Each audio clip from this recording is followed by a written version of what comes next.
Hello adventurers, Audio Adventurer here.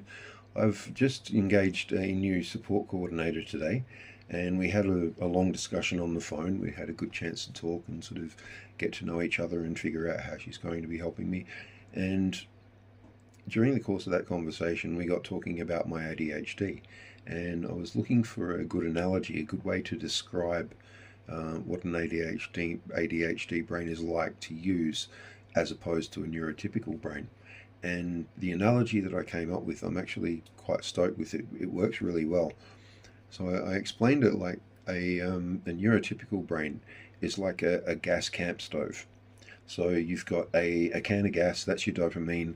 You've got a little dial that regulates the amount of dopamine coming through. That's your motivation. And you've got, you light the flame up.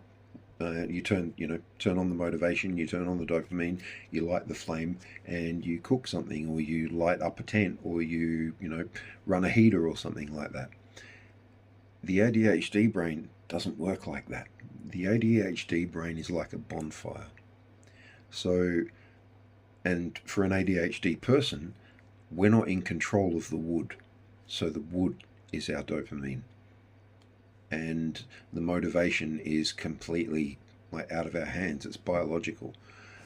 It's not intellectual.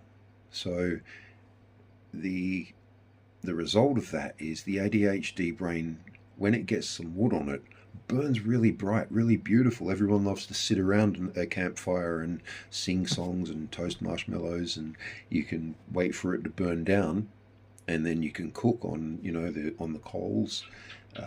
There might be a time when it's just down to, like, you get up in the morning and there's a few embers left, but you can bring the embers back to life with some tinder and a little bit more of that wood, that dopamine, but only if it's there.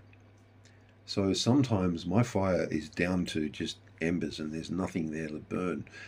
And sometimes it's a blazing inferno, so much bigger and so much brighter than any gas stove or lantern could ever be, but it's not consistent. And I think that analogy really sort of, for a neurotypical person anyway, makes it easier to understand how the ADHD brain is wired up and how it operates. And I think if you can understand what it's like for the ADHDers in your life to just get through a day, the way they think and the way their brain is operating, it's easier to be around them and to understand them and to not see what they're doing as laziness, but to understand that, like, this is just a lack of dopamine. When the dopamine kicks in, get ready for the magic.